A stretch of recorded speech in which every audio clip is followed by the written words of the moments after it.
The Ethereum Foundation is allegedly under investigation by an unidentified government agency. It's unclear exactly what this government entity is, unclear what's being investigated. With the little information we have, it's very tough to say exactly what's happening. The worst case scenario is that the SEC is investigating the Ethereum Foundation and Ethereum itself and ETH, the asset, and wants to push ETH to be classified as a security. Welcome to Crypto with Cami, where we go through all the main headlines in crypto and DeFi in the past week in 30 minutes or less. This is the show for the week starting March 18. Lots of different things happening this week. Layer 2 adoption is rising after Ethereum's Dencun upgrade. It was a roller coaster week for crypto markets. The Ethereum Foundation received an inquiry from an unidentified government entity. BlackRock tokenized a fund on Ethereum, and much more.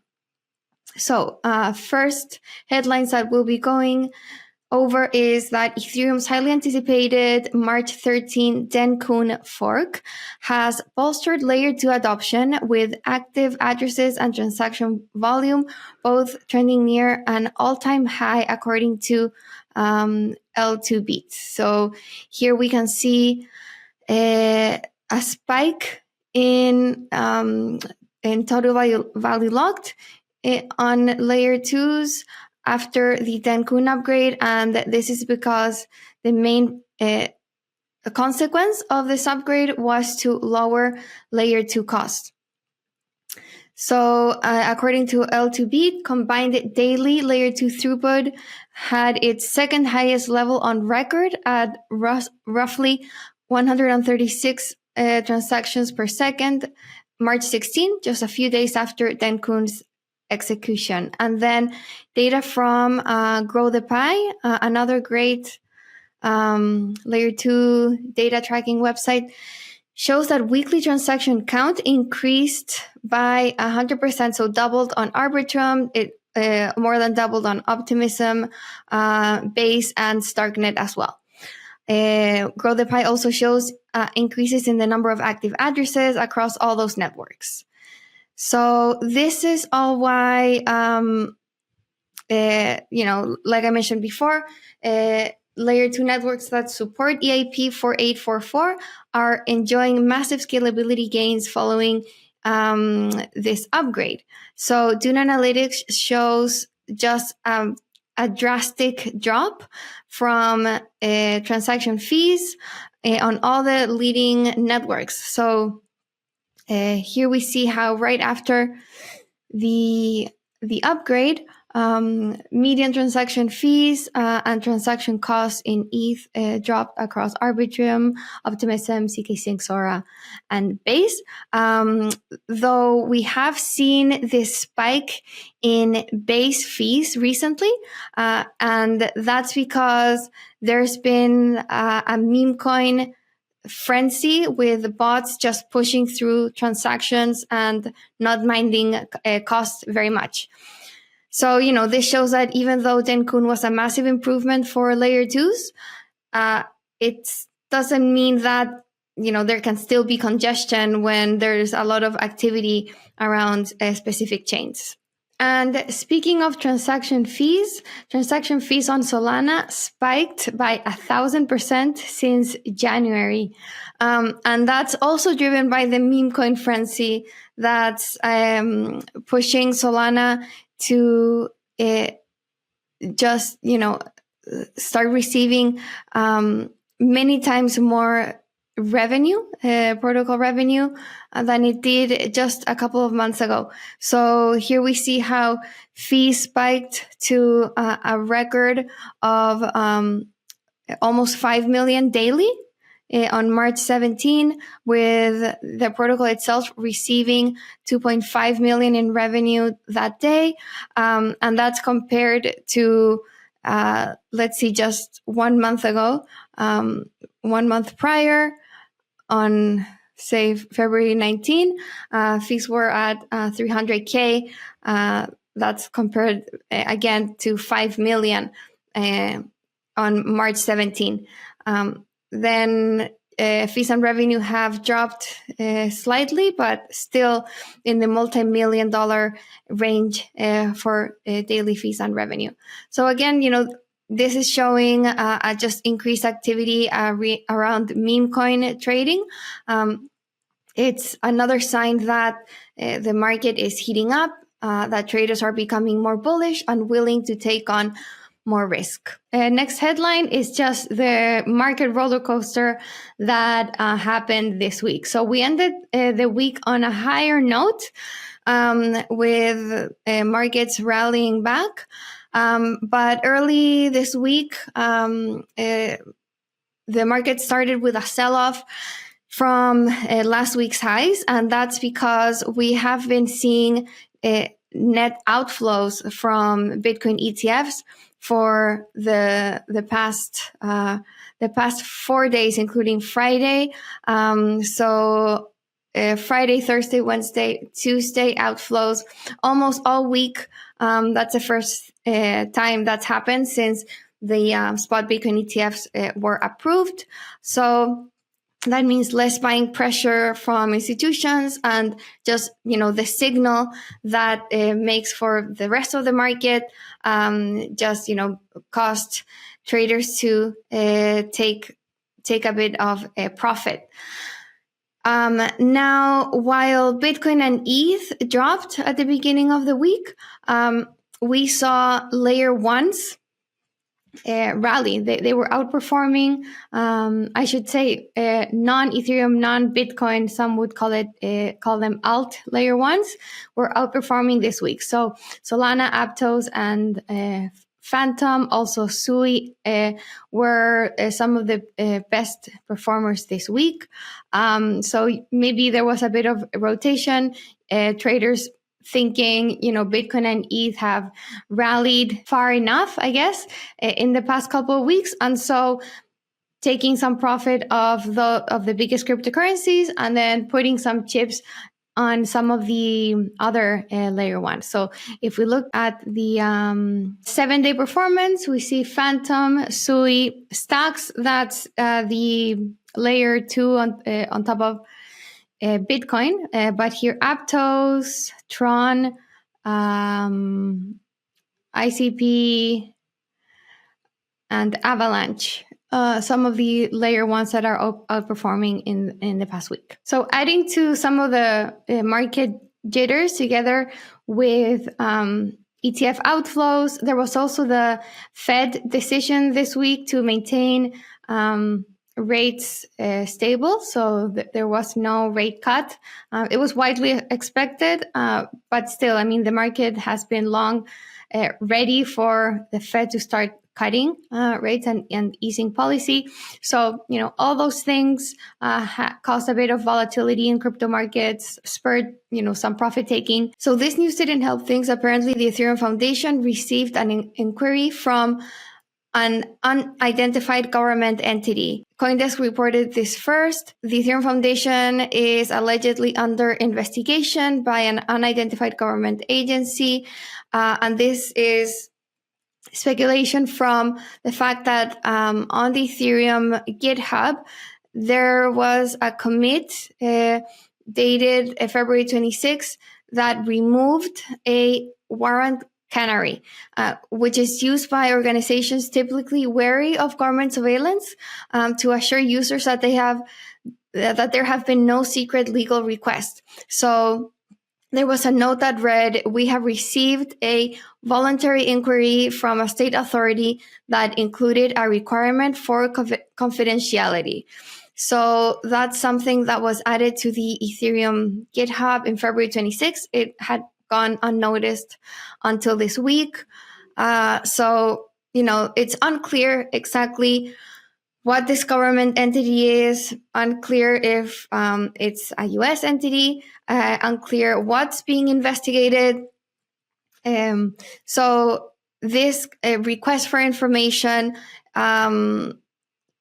could also be directed at the Ethereum Foundation or people working in the Ethereum Foundation or a counterparty of the Ethereum Foundation. It's, with the little information we have, it's very tough to say exactly what's happening.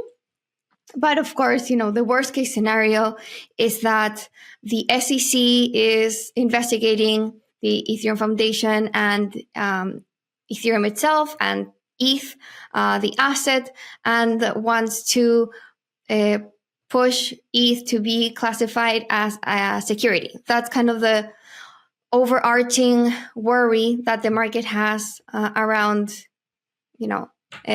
these kinds of news. And there was a report by Fortune, which also said this. It came right after this CoinDesk report on this GitHub commit that apparently the SEC is launching a campaign to declare ETH as security. Of course, this could have wide-ranging implications in DeFi, in all of crypto, in the potential spot ETH ETFs that are pending for approval. So we'll see. I think there's just too little information to really understand the implications of a potential investigation on Ethereum. And speaking of the ETH ETF application, Fidelity added staking to its spot Ethereum ETF application. So Fidelity is, of course, a financial services giant. It manages 4.5 trillion in assets, and it's one of the institutions that's wanting to launch a spot Ethereum ETF. And it's amended its application to include its intention to mobilize the fund's Ether for staking. So according to a filing to the SEC on March 18th, Fidelity aims to stake a portion of the proposed exchange-traded fund ETH via a third-party staking provider. And this is expected. Of course, if you have ETH that's immobilized and that could be earning yield, it only makes sense that all of these funds proposing to launch Ethereum ETFs will want to include staking as part of the actions that they can take.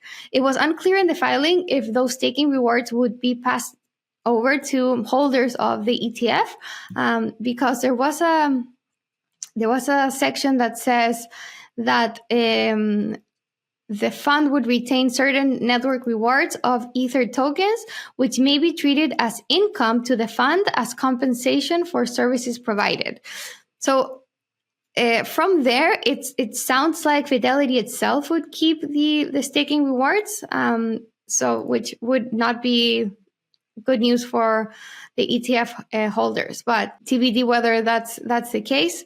And I'm sure that would be an opportunity for other ETF applicants to provide those staking rewards to ETF holders if that were to be approved. And this is all coming as many experts this week were increasingly doubting that the SEC will approve a spot ETH ETF in late May. So the SEC has a deadline to give an answer to all of these institutions filing to launch an Ethereum ETF by late May. And while analysts were placing their probabilities at a really high that the ETH ETF would be approved, that they began having more concerns around this, because the SEC hasn't been reaching out to potential issuers. So Eric Valkunas of Bloomberg said, until issuers say that the SEC's reached out, approval shall remain in serious doubt. He had put approval to be as high as 70%, and now he puts it at 35%. So something to watch for sure. Okay, so going on to more positive news. BlackRock, the world's largest asset manager, is tokenizing a fund on the Ethereum blockchain. This is huge. So they're not using any private sandbox, anything like that. They are directly using the open Ethereum blockchain to issue tokens that are tied to a money market fund. So the fund's name is the BlackRock USD Institutional Digital Liquidity Fund, which I think they just made that name to have a cool ticker. The ticker is BUILD, spelled with DL instead of LD. It launched on Ethereum about 2 weeks ago, and it will be sold on securitized markets. That's a security token issuer. Super interesting news. Like I said, this is a money market fund. It will hold U.S. Treasuries and other liquid U.S. Instruments. And the idea is that BUILD will offer a value of $1 per token, and it'll pay daily accrued dividends directly to investors' wallets as new tokens each month. The fund invests 100% of its assets in cash, U.S. Treasury bills, and repurchase agreements. So investors can earn yield while holding the token on the Ethereum blockchain. And then they'll use Anchorage Digital, BitGo, and Coinbase and Fireblocks as custodians. So this is kind of like a yield-bearing stablecoin issued by BlackRock. And unfortunately, it's only for permissioned investors, so accredited investors will be able to buy this.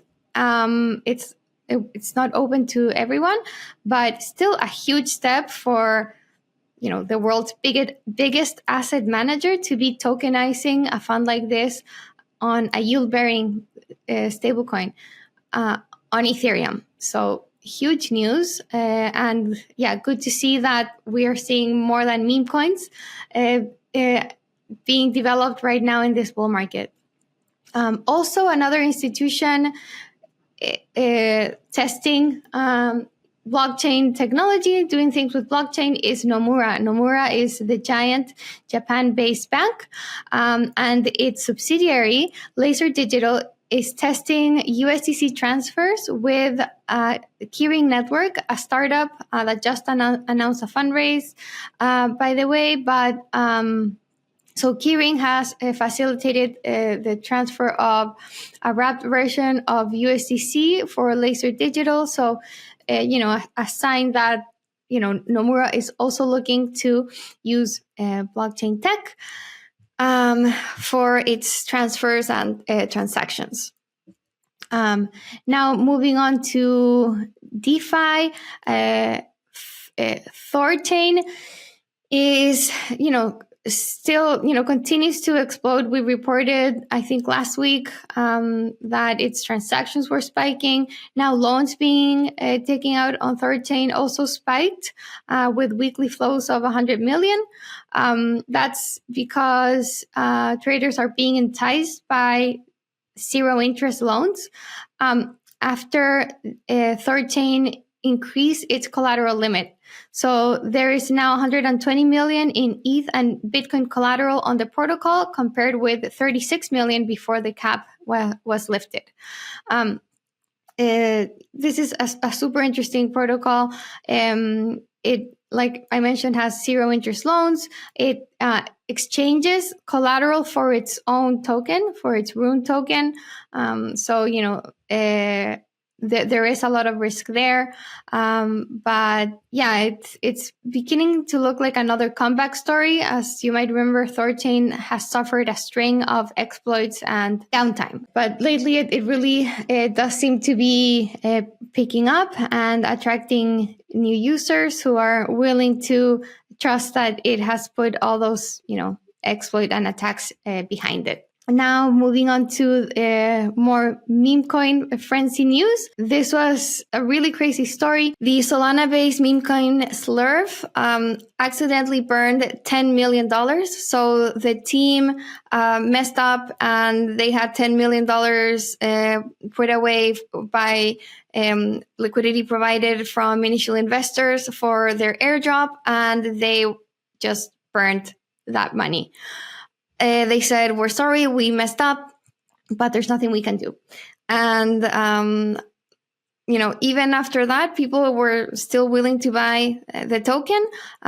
It dropped on the news, but then it was up 2,000% in the next 24 hours with a market cap of over 200 million. So, more bull market things happening. And here's even more bull market things. So as we've talked about before, one of the meme coins of the moment is DogWifHat.